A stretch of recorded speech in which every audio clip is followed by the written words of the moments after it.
درود پاک کی فضیلتوں پر غور کریں نا تو کون سا پرابلم ہے جس کا سولوشن درود پاک؟ سبحان اللہ۔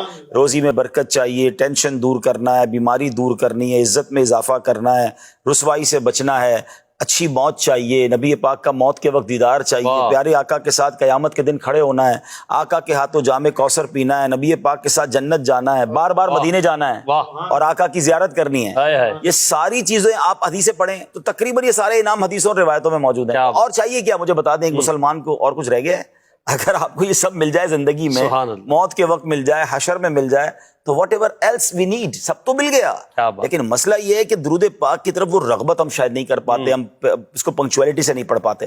اب آج کل بہت بڑا پرابلم مہنگائی کا ہے، لوگ قرضے میں ہیں۔ ایک بڑا خوبصورت حدیث پاک اور اس کے تحت ایک مختصر سا واقعہ عرض کر دیتا ہوں۔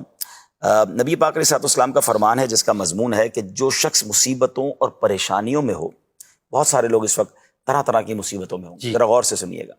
آقا علیہ السلام فرماتے ہیں جو شخص مصیبتوں اور پریشانیوں میں ہو اس کو چاہیے کہ مجھ پر کثرت سے درود پڑھے، کہ جو کثرت سے درود پاک پڑھتا ہے، درود پاک مصیبتوں اور پریشانیوں کو لے جاتا ہے۔ سبحان اللہ۔ یعنی یہ گویا آپ کے برڈن ریلیز کر دیتا ہے۔